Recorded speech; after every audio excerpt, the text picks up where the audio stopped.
What's up guys, welcome back to Let's Play Doom Complete Classic!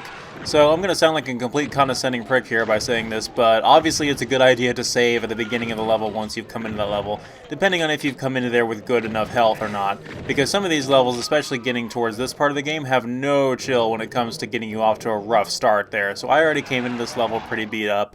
We're at the command center now, so we're almost done with the Shores of Hell. This is the, I guess the third to last level. And like I said, this level has no chill right at the beginning here. I already died once and had to redo the end of the previous level there. So, yeah, I definitely want to keep that in mind. I guess it depends on your preferred playstyle, because if you wanted to play really hardcore, then you wouldn't manually save at all, and you would just continue, because you have unlimited lives, unlimited continues, which is a new concept for a game like this at the time, because as I said before, Wolfenstein 3D had lives. But both games had a save feature, so you might as well just, save instead of allowing yourself to die.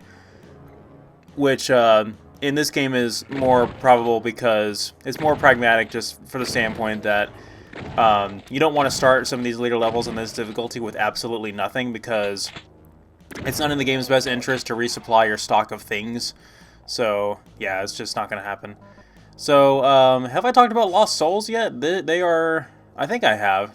Yeah, Lost Souls are a small enemy type. They're actually pretty difficult to kill despite their size. They actually have quite a lot of health.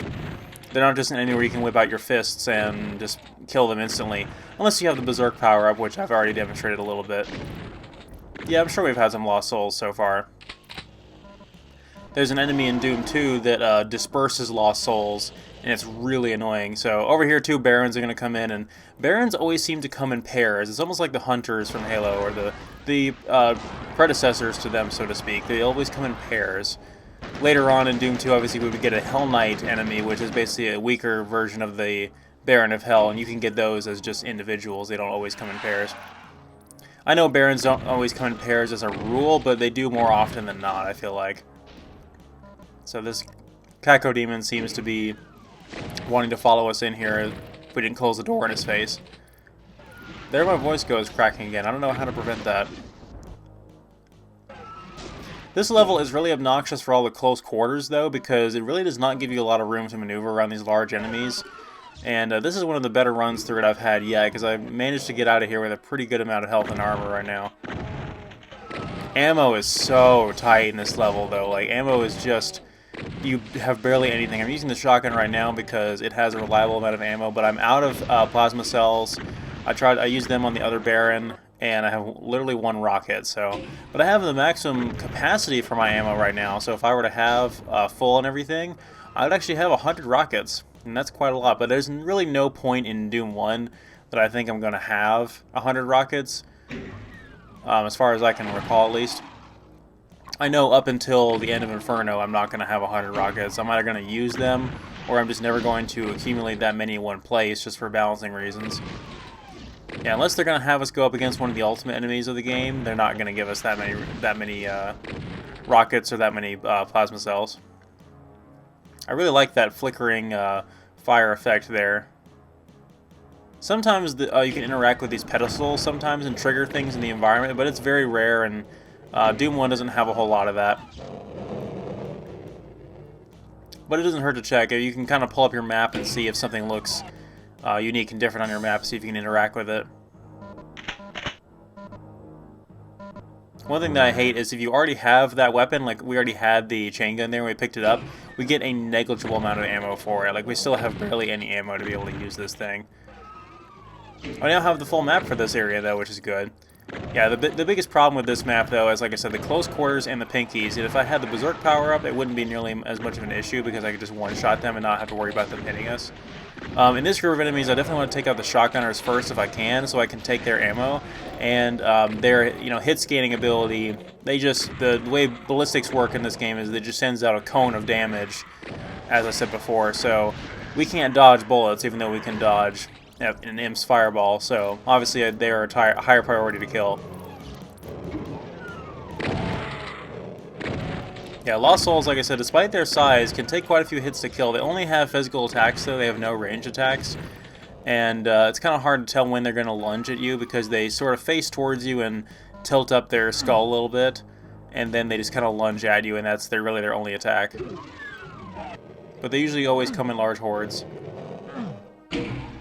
You can stun lock them though with the chain gun though. Like if you were to keep firing on them, they would just stay stunned pretty much forever until they die. So if you start shooting at them, they're gonna keep taking damage until they die.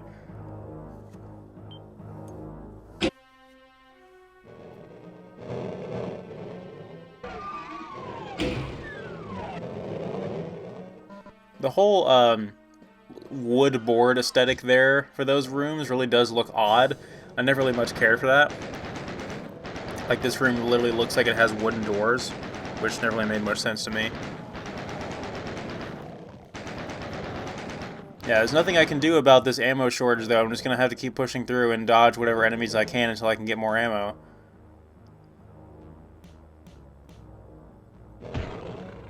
Maybe punch this pinky to death or something.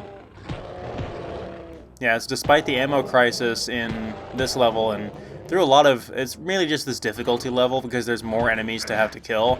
So you end up wasting more ammo that way. Enemies take more hits to kill. And I don't think the game actually takes away any ammo drops from you in this difficulty. It may decrease the amount of ammo you get from picking up a weapon, maybe. I'm not 100% sure about that because I played on this difficulty for so long. But yeah, it's mainly just this difficulty where ammo becomes incredibly scarce. Well, I'm going to have to do what I can. Because you can't afford to not be trigger happy.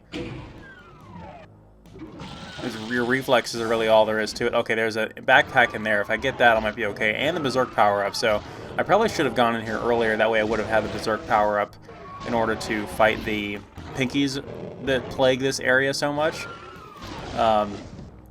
Once I have that, that'll be an out to any of the physical enemies like the pinkies and the Lost Souls. I waited for them to get done infighting there, and obviously the Cacodemon won because the Cacodemon is much more strong. Hopefully I can kill the Cacodemon though and actually get in there and get that ammo backpack. I only have 2 rockets left and that's all the ammo I have to my name. Okay, we managed to get past it. We got a negligible amount of ammo for everything. But, you know, 20 cells, that's okay.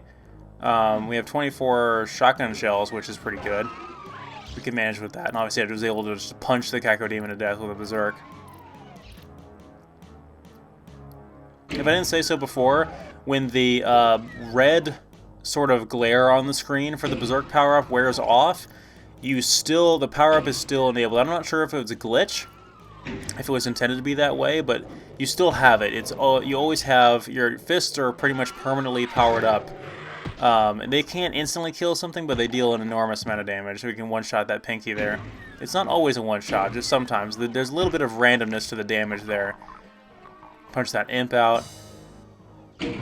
Requires a lot of crackerjack timing, though, to be able to really do this effectively, because you don't want to get hit, like I just did there, twice, while trying to do this. But yeah, it will go away when you transition into another level, so you're going to have to reacquire the... Where did I get hit from there? Something up there, maybe? Maybe it's just this wall hurts you. Who knows? But yeah, you're going to have to reacquire the Berserk power-up in the next level in order to be able to use it again. But it is very useful. We will also be acquiring another weapon that will not go away between levels. And we'll be acquiring that probably in the next level, I believe. Yeah, we will be acquiring the next level. And that will allow us to have an out to a lot of other enemies. A lot of the same enemies, actually, without having to have the Berserk power-up. It's basically a physical type weapon. You guys know what it is already, I'm sure, but I'll wait and have it be a surprise.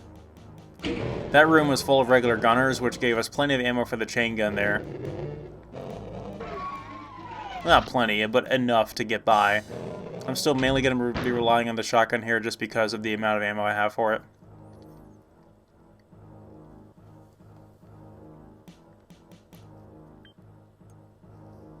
Doom 2, because it has so much more dense enemy encounters, is much more lenient when it comes to giving you higher tier weapon ammo.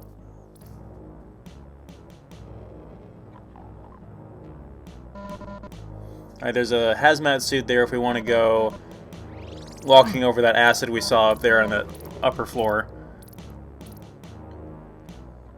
We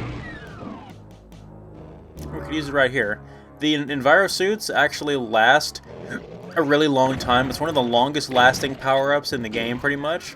So you can be pretty generous with where you want to go with it, and chances are it's going to last. They usually are very reliable in that regard.